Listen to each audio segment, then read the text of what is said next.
3 மாதங்களில் இன்னும் அதிகமான மகளிருக்கு உரிமை தொகை வழங்க நடவடிக்கை எடுக்கப்பட்டு வருவதாக துணை முதலமைச்சர் உதயநிதி தெரிவித்துள்ளார். சென்னை பசுமை வழிச்சாலையில் உள்ள திருமண மண்டபத்தில் இந்து சமய அறநிலையத்துறை சார்பில் திருமண விழா நடைபெற்றது. விழாவில் துணை முதலமைச்சர் உதயநிதி பங்கேற்ற நிலையில் 30 இணையர்களுக்கு தலைமையேற்று திருமணம் நடத்தி வைத்தார்.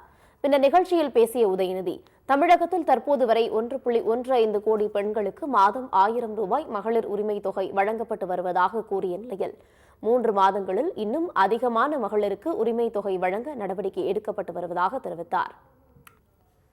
நம்முடைய தேர்தல் அறிக்கையில சொன்ன திட்டம், அதை செயல்படுத்தியவர் நம்முடைய தலைவர் அவர்கள். அதுதான் கலைஞர் மகளிர் உரிமை தொகை திட்டம்.